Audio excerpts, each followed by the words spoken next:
Welcome to Magical Baddies, the realest podcast on all things mystical, magical, and spiritual. I'm Sophia, And I'm Leah. and we are your host. Yay. Um, I like that I open it and you always do a yay. Yay. All right, so today's theme is whether or not there are good or bad choices, right? Yeah. Yeah. Yeah. Yeah, I feel like we both get that question a lot Yeah. in our own one-on-one offerings, and I see it a lot, like even like in my DMs and online, and Yeah. so I feel like it's a good one to Yeah. unload. Yeah. I think one of the ways this topic comes up a lot is getting asked, am I on the right path? I feel like that is a question that gets asked almost all the time. And or people wanting confirmation or affirmation that what they're doing is the right thing. And to me, the subtext of that is basically like, did I choose right? Did I choose good? Did I make a bad choice? Did I make a good choice? And they want the feedback. And I'm saying they, but I include myself too. Like I definitely, I'm like everyone, doubt the things I've chosen, or did I pick the right thing? Did I go for the right thing? So yeah, I think this is a big, big concern and a big topic for everybody, whether you're in the spiritual world or not.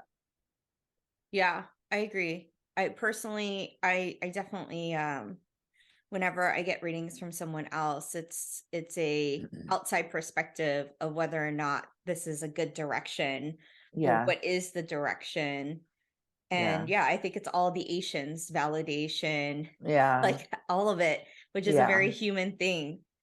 But I also feel that you touched on this, and I think we should kick off with this, is that some clients and some people almost feel like they have to like prove like I want to do good, right? And so there's a Yeah, lot of people that I get that are like, I've been on this spiritual journey or whatever, and yeah, I want to do it the right way. But like yeah, ultimately, like, what is the right way? yeah, Right? I think it's yeah, just what is your way. yeah, And I think that's ultimately what we discover as we like roll down this road of self-discovery and yeah, because self-discovery and like discovery is the same thing, really. yeah, yeah. And I read a quote, I'm gonna butcher it, but I really feel this way. It's like when we look to the all-powerful or God or whatever we want to call the universe,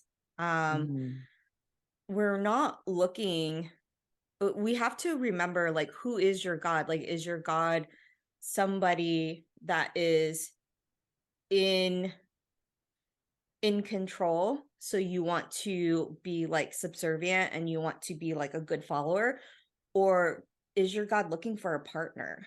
Yeah, And I think that yeah, um we have to remember, and I think one of the most powerful things that I've ever learned is that you are co-collaborative with the universe around you, yeah, so yeah, I think in finding that perception or that context, it kind of like takes the pressure off. And it, yeah, it also returns some of the power to you yeah, because, like, I don't know, like you can still make a bad decision, but you're here because of yeah, if you believe in that sector, you would believe as well that yeah, you're here because of that all powerful feeling, notion, yeah, energy. So like, yeah, yeah. I I approach this from like my own experience growing up with like I definitely grew up with like having been taught that I'm just not good enough, so I have to demonstrate that I'm good enough through like the grades that I earn, if I kept my room clean. But there's always like I was always being fed messages that like nobody wants to hear you talk, so just stay quiet, or like nobody wants to see your body, so cover up, like mhm. like there's something inherently deficient about you, and so you have to do all these things around it to make yourself just like hit the zero, not even like be above zero, but like just to come up to that like neutral level. That was like my upbringing. And so for me, coming to the realization or coming into an awakening of like, oh, we're all good, actually, is very personal for me. And it had to start with my own, like, I almost feel like I had to go there first and see if this could actually be true before I could start espousing this to clients or students. Like, I couldn't say this without believing it because it's so deeply personal. And I think it's so personal to everyone that, yeah, I don't know. Yeah. I completely feel from where you're coming from. I mean, not Mhm. to be like stereotypical, but like, especially growing up in an Asian household, it's like nothing is ever good enough, Yeah. ever. And you you get trained to like try so hard to do the things that your parent Yeah. wants you to do to like deserve Yeah. love or like a pat on the back or Yeah. anything, but like it's never good enough. It's always, Yeah. even if you get like an A, it's always like, well, this person's kid Yeah. got the higher Yeah. grade or Yeah. whatever. And Did you get just 98% or 100%? Yeah.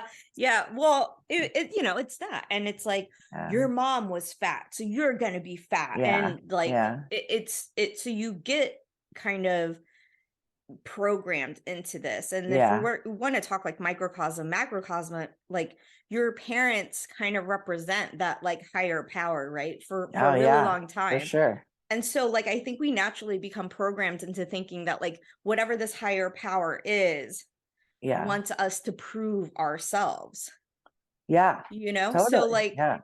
so then we like go on this I hate this word journey, but we go on this journey to like what can I do to prove that Yeah. I'm trying to be a Yeah. good being, a good Yeah. person, and I'm on this path. And, Yeah.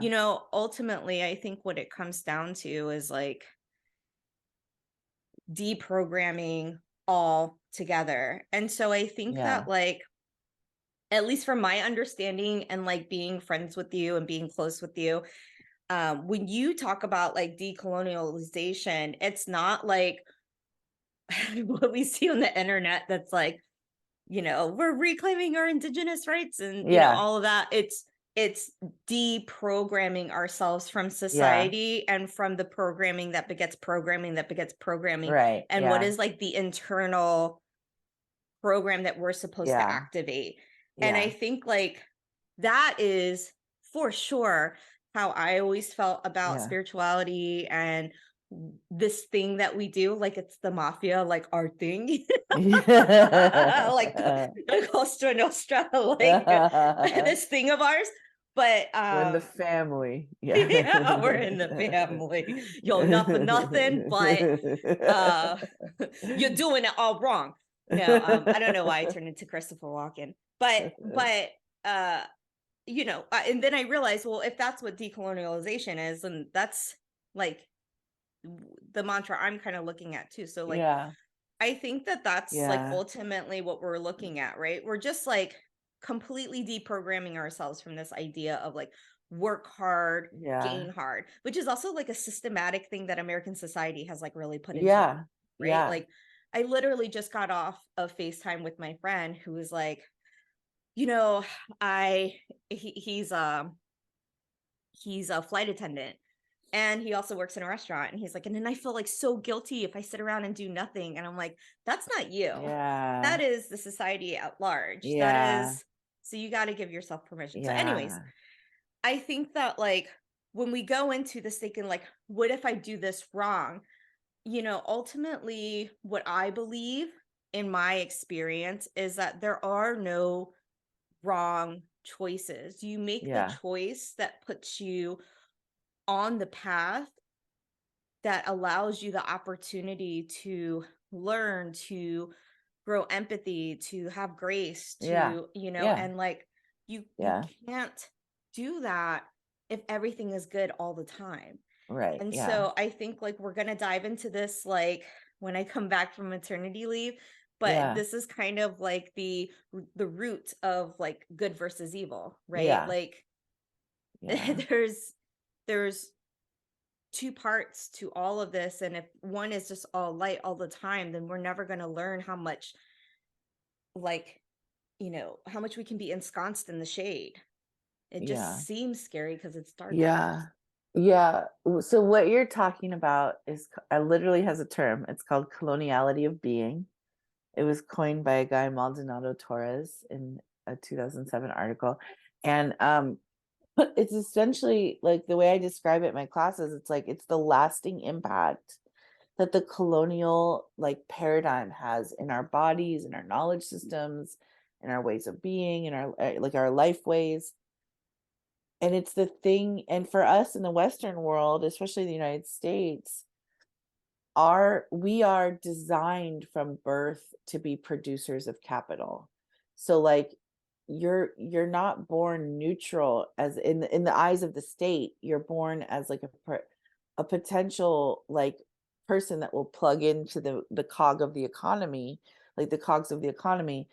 And so that is overlaid with worth. And so like we then internalize it, and we start to wonder about if we have personal worth based on how we can demonstrate what we've done. Like, Mhm. did I earn enough? Did I work hard enough? Have I, and it gets to the point, and this is like where I'm really fascinated by this, like where we waylay our desires because desires are superfluous. They're extra in a capital producing economy. There's no time for your desires. You got to be working and grinding. That's how you'll know you're good. And yeah, you're spot on that, like, and this is like for me again, I feel like I say this every single time we talk, but like spirituality is not shit if it's not also evaluating the ontology, the reality of like colonialism as we perform it all the time. Like, I don't want to be a part of a spirituality or a psychology that just like gets me back to work, or like, Mhm. let's just bandage you up and get you back out there, when that isn't necessarily the like desire of my soul for this lifetime. Yeah. um Yeah, and then there was something else you were saying, and I lost it. I'm gonna take notes. So I Well, I lost think it. I think like the spirituality or the psychology of the status quo like always makes me wonder like whose status though? Yeah, Who's setting that status quo? yeah, And I think that you kind of have to think about that. yeah, Like whose status quo, whose path are you following? Is it something, is it a template that's been laid out for you, or is it yeah. yours?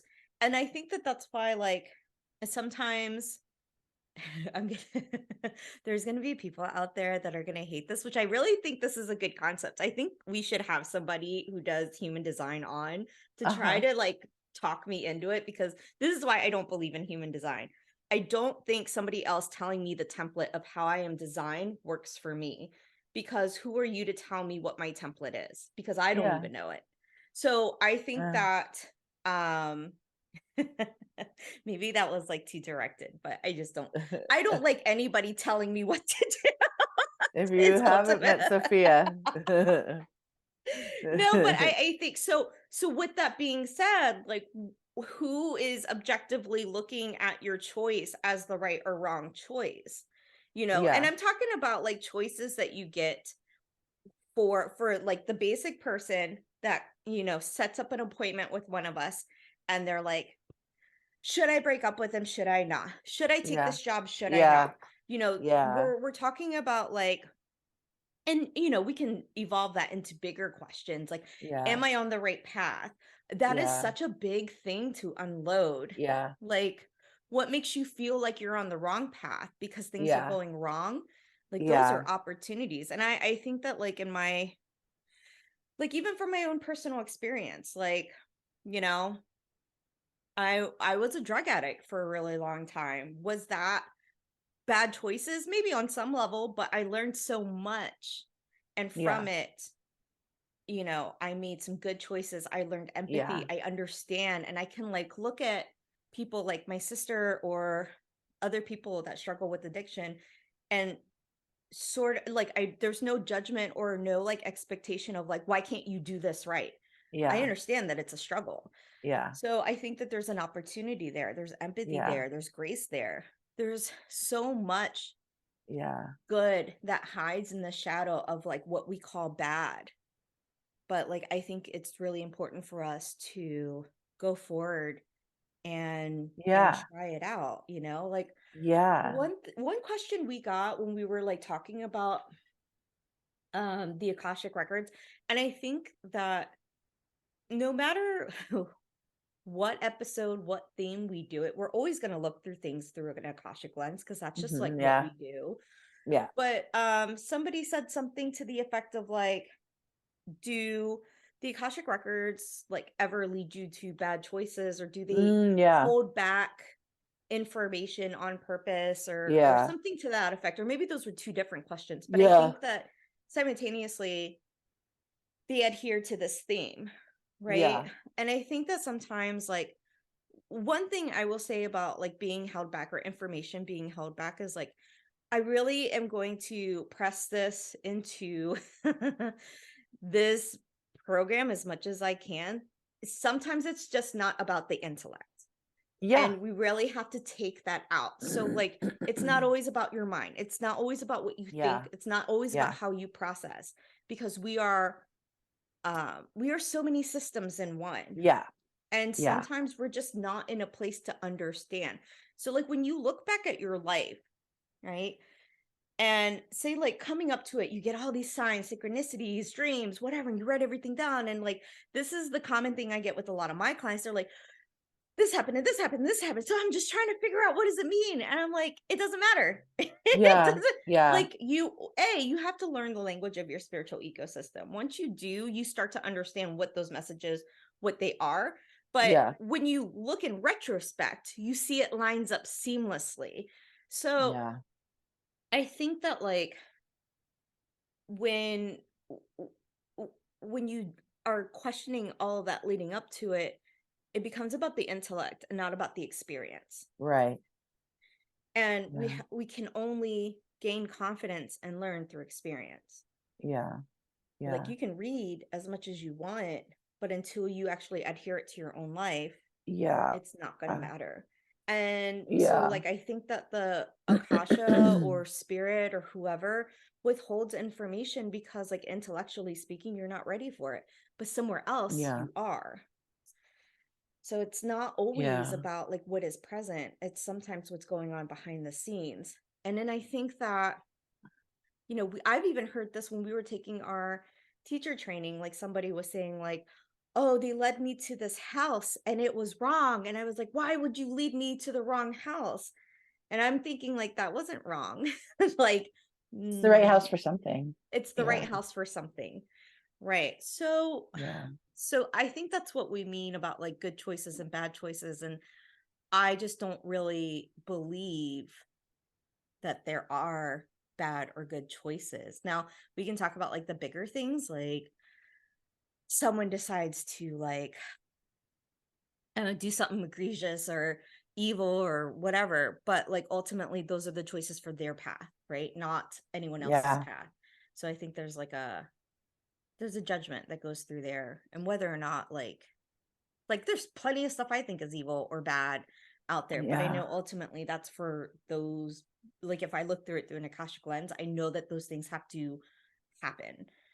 Yeah. Um, because it is a point of Yeah. perspective and everyone's path is individual. But Yeah. I am maybe just in a weird headspace, but I'm gonna just, and no, I'm not. This is actually like what I study and what I believe, but like Mhm. it's coming through weirdly right now. I'm not even convinced anymore that we are individuals. Um, in a lot of the stuff I read and what's starting to make sense to me, and one of the awakenings I had during the pandemic is that I don't exist. Like, I think I was having like an awareness of outside of time when this happened, where I was like, yes, the body of Leah is here. Leah is an entity that people can point to and talk to. Leah has a phone number that can be called, and you can receive Leah on the other line of that end of that line. Leah has an Instagram. Leah likes to eat, ice cream. Like, Leah is somewhat a sturdy existing creature.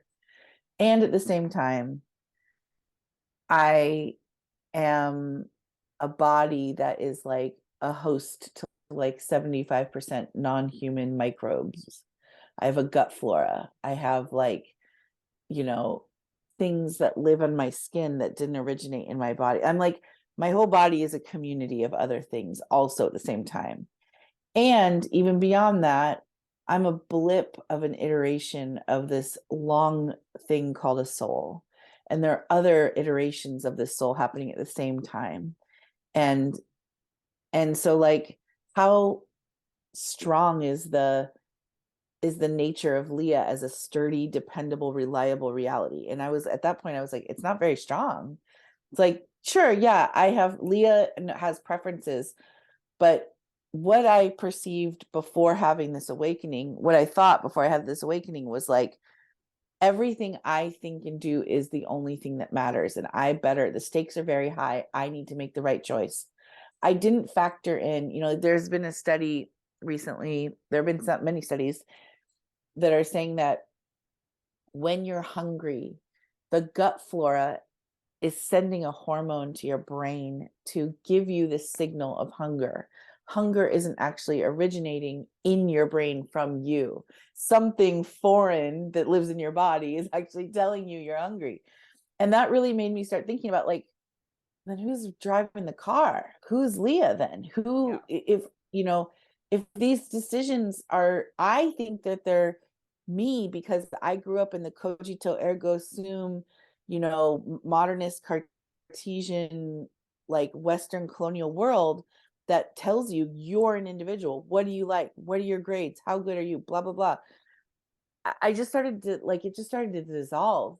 So that was one thing that when that I think about a lot when it comes down to decision making. And for me, it gives me a lot of relief, because then it's like, oh, the stakes are actually not that high for me as the individual to make the right choice, because I'm just this fluid community that's constantly in a co-creative relationship with everything around me. I'm going to make the choice that's right for the moment. And maybe later I'll make a different choice. And maybe after that, I'll make a whole different choice. And that just like gives me a lot of relief. Like, oh my God, I don't need to make the right choice every single time. Yeah. But another thing that you mentioned, and I think that like comes up a lot when we're talking to clients, is like around the right choice, is like, part of our culture is to have a real aversion to discomfort and pain. And so you could make like a quote unquote bad choice, and it's not a bad choice. It's exactly right for what you are meant to go through, but it's painful or it's uncomfortable. So we're like, oh, this must be wrong. And if we can like learn that, like, I'm not saying that we need to like love and enjoy pain. That's not what I'm saying. But like, if we Shout out can learn to masochism if you like guys are into that. shout out.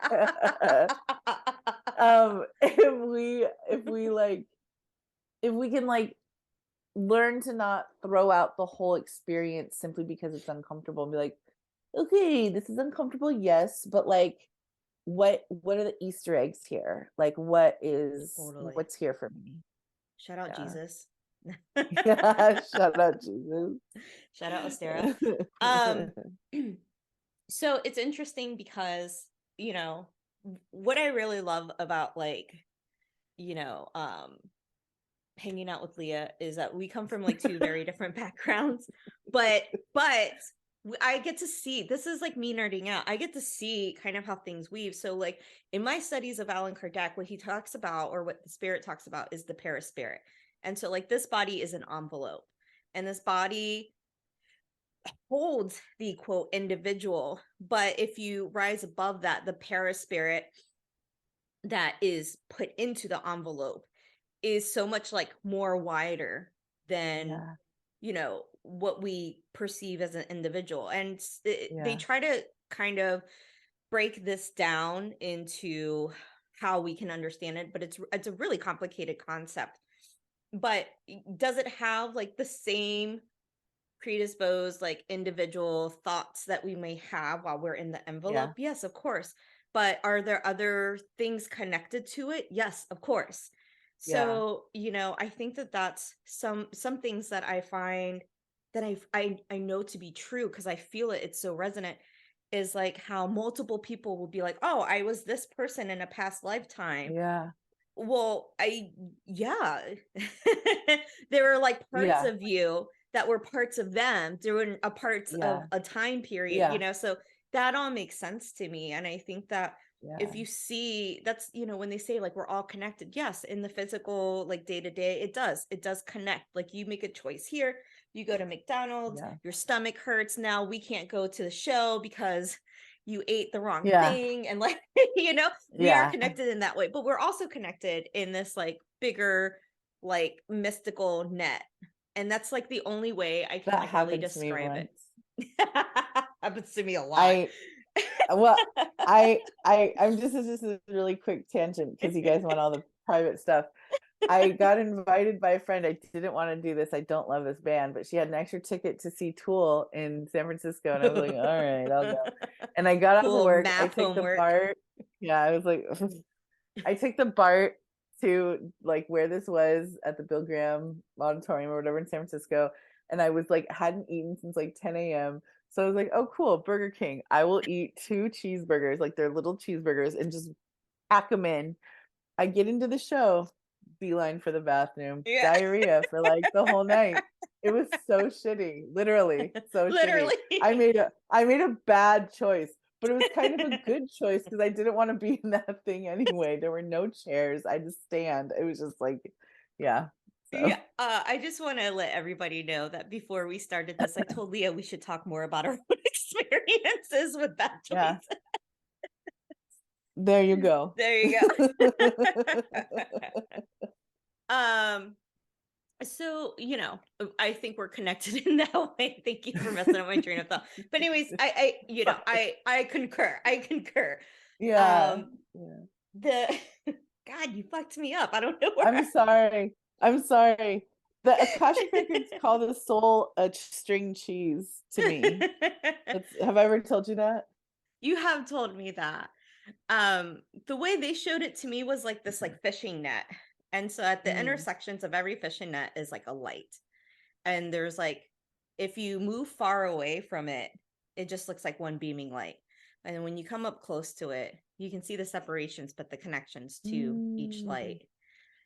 And That's they're like, so poetic and beautiful. Mine is a string cheese. yeah. Well, essentially they were like, she's such a Monet.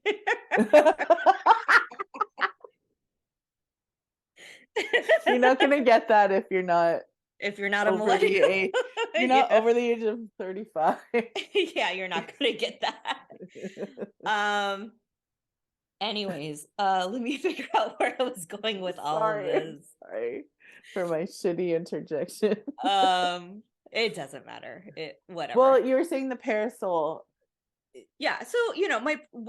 I had like another point I was gonna like divvy out to that, but um About the individual versus the bigger experience of the parasol and yeah, so I concur with what you were saying, like I do think it takes a lot of the pressure off when you think about it. Um yeah. But I think ultimately a lot of us are so anchored into our envelope that a Yeah. lot of people don't think that way, right? And Yeah. so like how can we take the pressure off of ourselves about whether we're not making good or bad choices? And again, like Leah and I are both like very experienced. We've been doing this a while. We're very educated. And both of us are like, I don't know. I don't there's so many Yeah. times you and I Yeah. have conversations where like, I don't know. I don't I Yeah. am 3 weeks out and I don't know what I'm naming my baby. So like Yeah. I don't know what's the good or bad choice here, Yeah. like I just Yeah. can't name her Lucy because she'll be Lucy Horniak and poor child. So that would be a bad decision. That's a cute I name. know, but That's really um cute. so I think that takes a lot of it does take a lot of pressure, but like how do we take the pressure off of ourselves when we're anchored into this envelope, right? Yeah. And I think that oh when we talk about like pain and the fear of things are going bad or whatever, a lot of the times when I'm talking to my clients, I always say to them, like, look to your past, your own past. What have you been, through? And did you live Yeah. through it? You're Yeah. quite resilient. Yeah. And I Exactly. think Yeah. that like a lot of us who are on this journey, like have gone through some shit, but we've gone through Yeah. some shit for a reason. And Yeah. I kind of feel like not that necessarily everything has a reason, but I do feel that those strengths and the resilience that we Yeah. gain from that, like, this goes back to like the whole trauma field. Like, we've all been through shit. Yeah. And I don't really necessarily believe in healing because you can't erase, or this idea of like erasing the pain that we have been through. Right. But Yeah. we can look to it as a source of strength and resilience. Yeah. And so, like, so what if you make the wrong decision and you get your heart broken, or you find yourself hating the job or whatever? Then we look at it as an opportunity. Now I know what Yeah. I don't want in a job. Now I know what I Yeah. do expect. Now I know my worth. Now I Yeah. know, Yeah. whatever, whatever, whatever. So, even in my personal, my own shit that I've been going through, like I've been going through the mother wound all over again. It is a very painful point of pain for me. I don't know how else to word it, Yeah.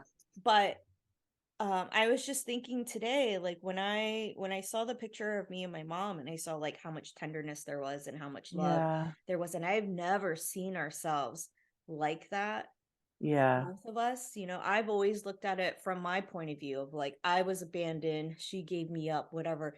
And now I see it from her point of view of like she loved me, she didn't know what to do. Yeah. She was in an extremely abusive relationship. She was dealing with postpartum. She was very young and uneducated. Like, Yeah. my mom didn't get past sixth grade. So Yeah. she didn't know, Yeah. and in seeing that picture and just sitting in that pain. And I remember I asked Leah to open my records for me. I asked Leah to talk me through it. And it's both it you said, like, if you can just sit with this, you Yeah. can go through it. And I just sat with that pain, Yeah. and without expecting any answer, and seeing that picture that my dad sent me from Vietnam. And now I'm like, we lost so much time. Yeah. Yeah. I've lost so much time. I've spent so much time being mad and being hurt and being angry. And we could have filled that time with love. And now Yeah. I'm like, how do I fill that time Yeah. with what we have left, And Yeah. it doesn't change our relationship, but it changes my perspective. Yeah. And so sometimes sitting with the pain, or sitting with ourselves, or being in like a quote bad situation or a painful situation can really, if you're willing to take the strength to just take a step back and be willing or open to have another Yeah. perspective than what you have. So like, you know, one thing I see on the internet a lot is like letting go, like Yeah. letting go of the stories we tell ourselves, letting go. Yeah. It's time to shed this thing. Every full moon, every new moon, it's always like this thing, right? Yeah. Yeah. But it's not about like, okay, I have decided this friend is Yeah. so shitty and I'm going to let go of them. It's sorry, I'm pregnant and a little burpy. It's it's letting go of the stories we tell ourselves and being open to Yeah. maybe hearing a different story. Yeah. Yeah. Um and another thing I've noticed a lot in the like movies I've been watching, they have the same theme. And one of the themes, oh, this is what I wanted to talk about when we're talking about society at large, and we're talking about like Western society and not wanting to be in pain or not wanting to be hurt or whatever. One of the themes that I saw a lot in these movies is this like clawing towards the idea of purity, you Yes. know? Purity is a colonial construct. Yeah. Right. And so what I found in these movies is, in each movie that I watched, the men or anybody that was surrounding this person were like just obliterating them, calling them feral, like dirty, sluts, whores, whatever. Like she's not, and ultimately these women had never done anything, had sex or whatever. What kind of But movies are you watching? I don't know. Just It's just kidding. happening. Just kidding. um well, just, if you visit, don't go through my search engine. No, I'm just kidding. No, but I just kind of like let whatever pick the movies for me. And I Yeah. watch the themes and then I Yeah. process the themes as it comes to me. So, and these are one of the themes. Yeah. But ultimately, the theme is that these men, these people like are accusing them of not being pure because they're trying to just be themselves. Right. And Yeah. so we're faced with this, I think, at large in our day-to-day lives that like Totally. we're not good if we're being Yeah. ourselves. Like I Yeah. struggled with that myself, like especially like working in beer that's like totally male dominated, very like competitive and I'm an Aries rising. Like I say shit, like I do shit, I just move and I don't really give a shit how you feel about it because like I'm Yeah. making money. So like Yeah. I don't really care. But it would break my heart that everyone called me a bitch. They called me mean. They called me Yeah. aggressive. Like, and it's just like, well, this is my nature. So I would like try to dumb it down and it would just cause so much friction Yeah. internally. And it's just, that's not me. Like Yeah. sometimes I come off as aggressive and abrasive, but like, I think it's kind of cool and badass that like, I don't really care too much. Yeah. I've learned tact since, Yeah. but like, I'm being me. And so I think that, Yeah. a lot of us are trying so hard to fit this mold or this idea of like Yeah. doing the right thing, being right, being good, being pure. But like, why don't we just fit the mold of ourselves and take a chance? The more you take a Yeah. chance, I feel the payout is so much bigger and you get Yeah. closer to yourself, which ultimately Yeah. is closer to the spirit of whatever. Yeah. You said something interesting that really pinged for me about feeling like you lost so much time, like realizing that you lost time with your mother. And I would say no, you didn't. Because so like one of the things I really believe is that we're constantly trying to meet unmet needs.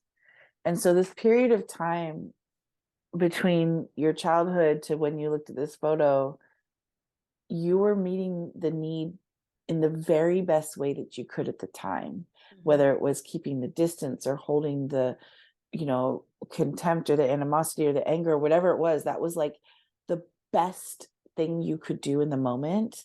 Sure. And now you've like moved into another awareness or a newer, a more expanded consciousness or whatever has happened, whatever you have healed. um, that now your perspective is different. And I think this is like one of the annoying things to me about, not annoying, but like tricky things about doing Akashic work and having these experiences where you're like, oh, I can see outside of time, or I can infinite timelines are possible, Yeah. or like anything is possible, is that I actually don't think that's true.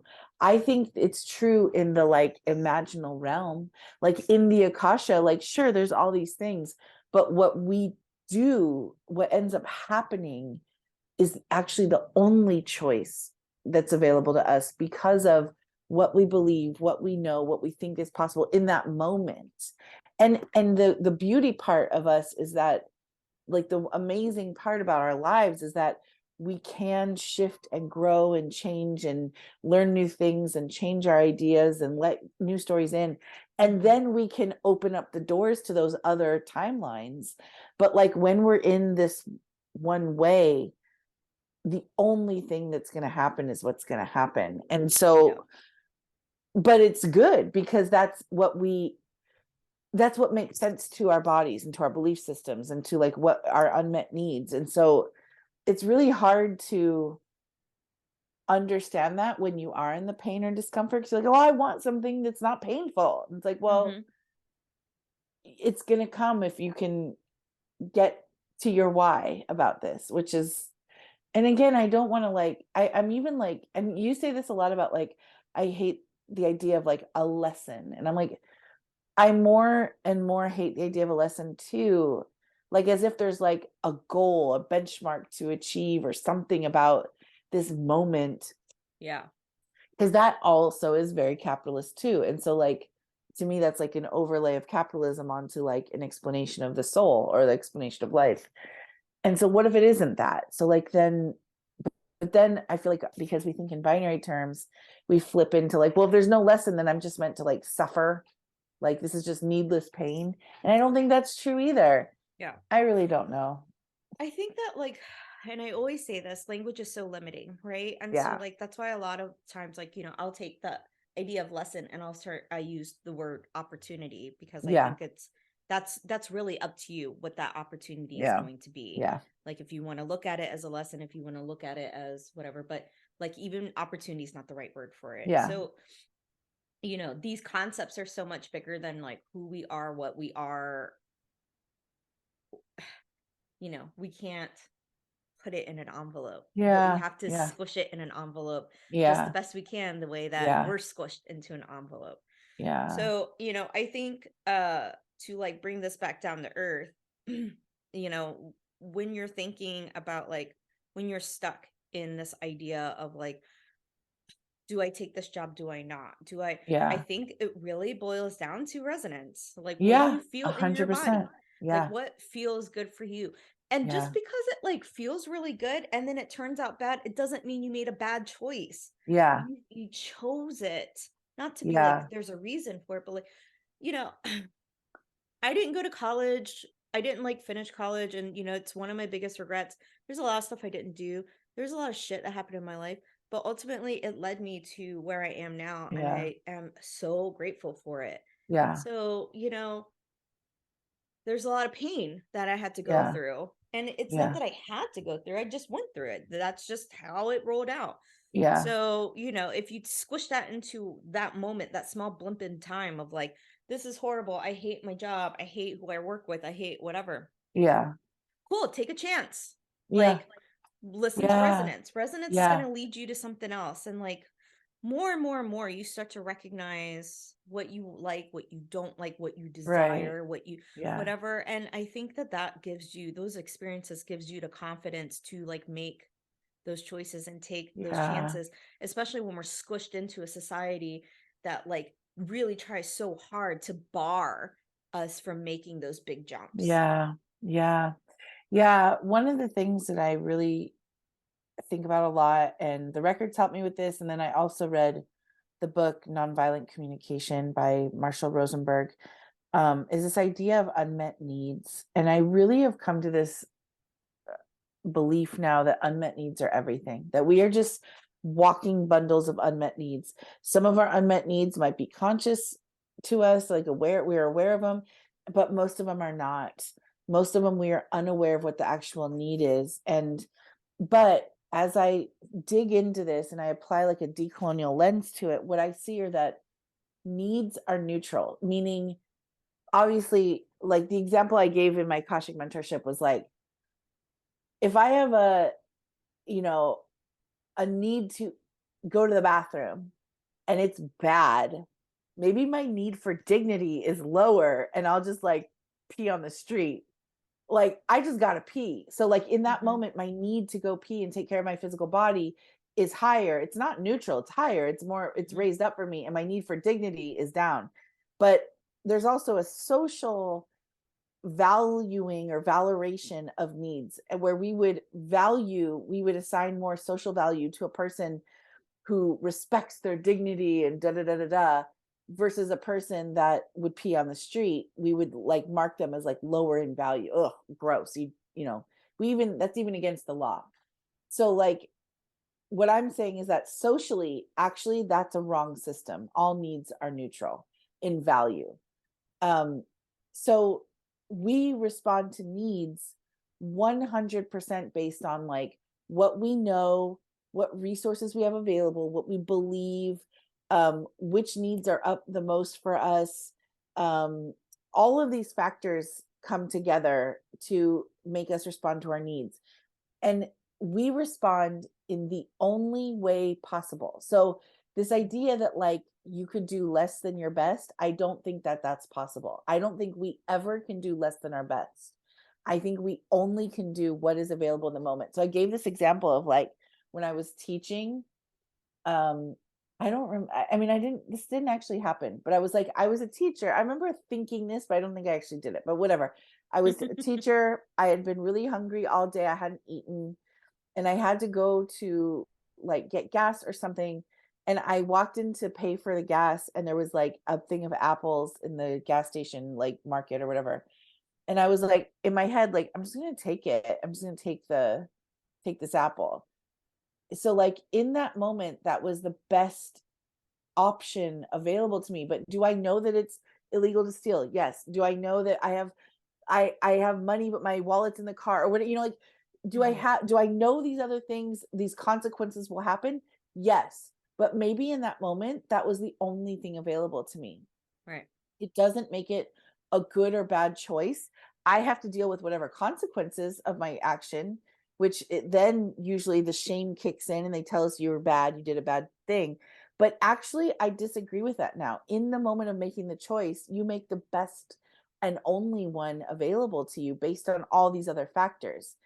And to me, that's really important. And then from that moment, then we can work on like, okay, well, the consequences are this. How are you going to deal with that? And like, like Mhm. then we have to deal with those things. But like this idea that like any decision is bad, or like any decision could be bad, I just like, it doesn't even make logical sense to me Yeah. anymore.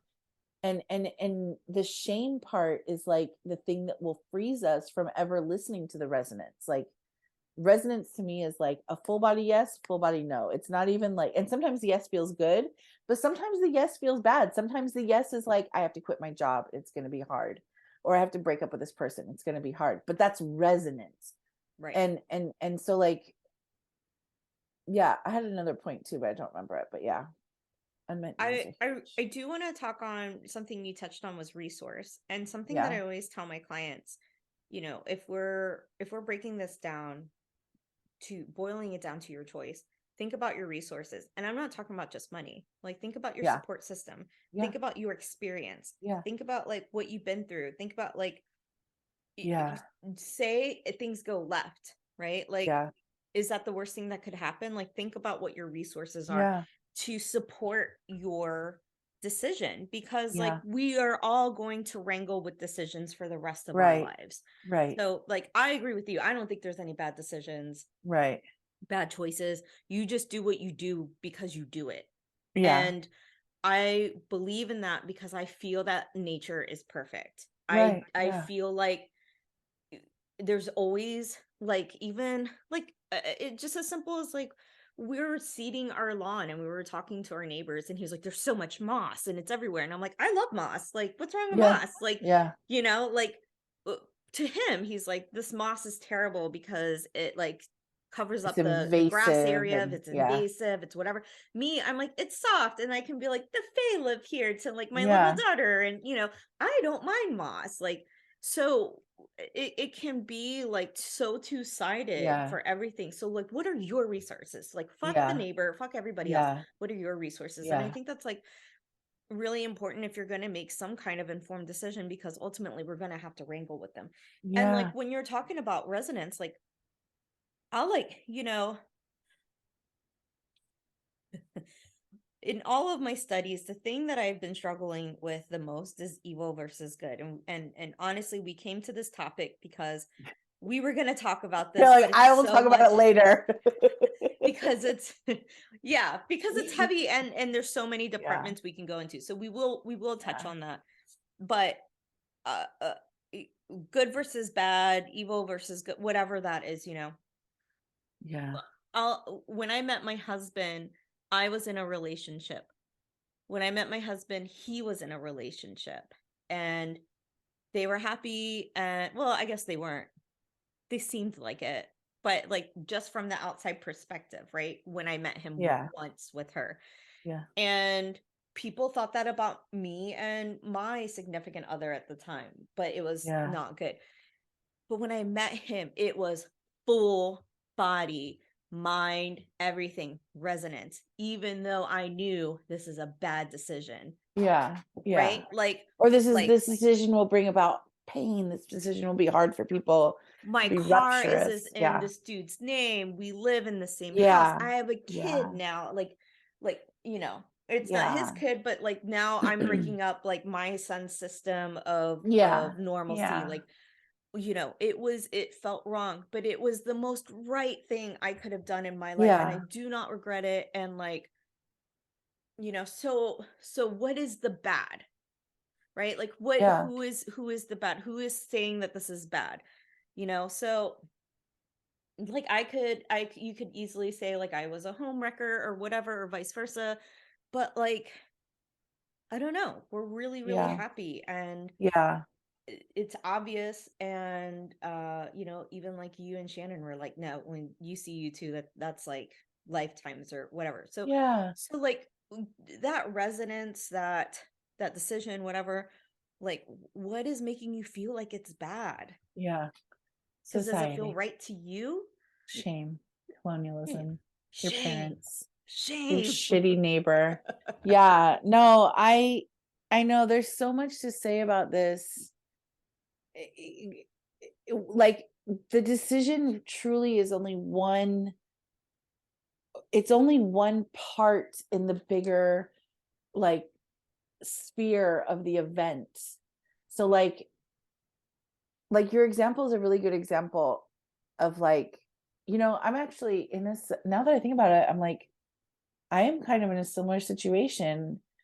I got together with my partner, but one of my friends was actually trying to go for him and he didn't like her.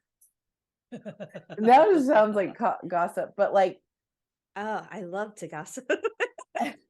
I mean, it's Tell not me gossip. more. It No, like sure. that wasn't a good match, but they were like, well, we don't have anything else going on. Let's try this. And somehow, I mean, I'm not going to get into the mechanics of how we met, but like I came into the picture and was like, don't do that. You don't even like her.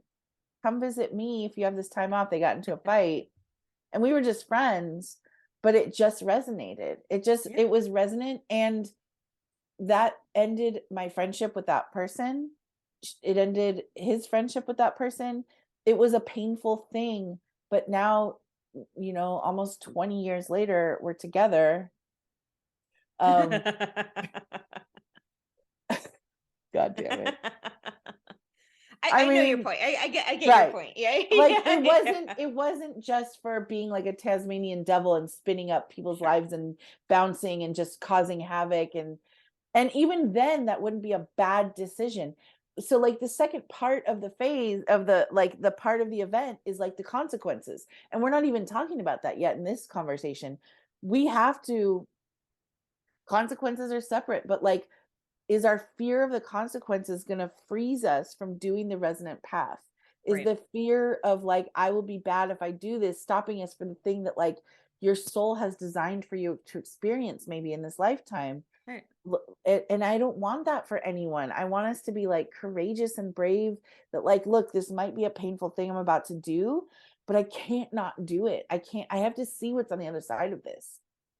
Yeah. I also want to point out like what is like the notion behind it too, right? So Yeah. like in my situation, like I had to think long and hard about it, and we both did. We both wrangled with it. Like it was like kismet, like Yeah. but we both wrangled with it. And yeah, a lot of it was shame Yeah. and are we wrong, and these people are good people and like Yeah. whatever. But the other part of it was like, I knew people that like just did this shit for fun. Yeah. Like you meet people like that and I'm like, Yeah. am I this person? Am I bored? And that's why Yeah. I'm doing this, like Yeah. whatever. But I had to like recognize that like, no, he feels the same way. No, this isn't something Yeah. I would normally This is do. Like, something bigger than just you individually. Yeah. right. So like that's what I'm talking about, like getting to know yourself and like getting closer to yourself and understanding yourself. If you know you are predisposed to like starting shit and stirring shit and you're like, is this a bad choice? Yes or no? Okay, so like let's take ourselves out of this situation. Is this a pattern? is this, and Yeah. this goes with like good stuff too, or Yeah. good stuff. Yeah. Are you predisposed to like do things that are like less harmful because you're Yeah. afraid? Yeah. Or like, are you predisposed to doing things that are harmful because it is comfortable? Like, Yeah. get out. I think like some of this is pushing us towards getting out of our comfort zone. Right. And I Yeah. think when we get out of our comfort zone, that's when there's like Yeah. opportunities everywhere to like Yeah. learn, to like, exercise whatever Yeah. grace or strength, or learn how to use our voice, or whatever that thing can be. And I think that like, you're essentially looking to your resources and making informed decisions on like how you know yourself the best. And if you don't know Yeah. yourself the best, then like maybe shit's gonna be painful so you can Yeah. learn yourself the best. Yeah. Like that's the only, Yeah. I not to be like whatever, but like a lot of us are here for a long time, right? And I just like to say that it's just because we're slow learners. So Yeah. like we like to learn the hard way. So I Yeah. mean, Yeah. eh, yeah, I don't believe that there are good or bad choices. I don't believe that the Akasha necessarily holds things from us. Like it is a wealth of information, but again, like I don't even necessarily believe that it's just a space for Yeah. us to get information or for it to be Yeah. intellectually driven. Like get out of your fucking brains Yeah. sometimes and just Yeah. go with like your gut. Yeah. I don't know. Yeah. I totally agree. Even so, I just want to, if there are any listeners out there who are just fucking up relationships for fun and that's their pattern, you have to deal with the consequences of your actions, yes. But I would say even those behaviors are not because you're bad or making bad choices. You're trying Right. to meet an unmet need. And for some reason, that's the best way you know how to meet it, whatever that need is in Totally. that moment. And the goal is that maybe you learn to meet that need in a way that is less damaging to your relationships or less harmful to your self-esteem or some other way. Um, but yeah, it's not even the Or worst. somebody puts you in your fucking place and you learn boundaries. Like, Yeah, like, and that yeah, sucks too, but yeah, then you have to take a long hard look at yourself. So ultimately, like, yeah, I don't think that those yeah, are like, listen, if that happened to me, we have a problem. But then there's also the Akashic lens of me that I'm like, this person's doing this because like they have no yeah, self-esteem, they're trying yeah, to find it somewhere, like I yeah, kind of feel for them. So like it's kind of a yeah, two-step process. yeah. Like the only template they have for a love relationship is one that Value, yeah. comes with pain or violence or Mhm. lying or whatever. And so then it's like, well, that template's meeting an unmet need, but how can we rearrange the template to meet the need in a different way? Or, so I don't know. There's so many things we can't get into nuances because we're talking generalizations, but like I just there is compassion for our decisions no matter what they are. And we have to deal with the consequences of our actions on the human plane. Agreed. Yeah. Um, all right, so I think that wraps up Yeah, that today. Do you felt have any good. No, that was a final nice thoughts? that was a nice little punctuation there. That felt very clean. Yeah. Period. No. Yeah. Period. Yeah. So I'll shout out Gen Z. No.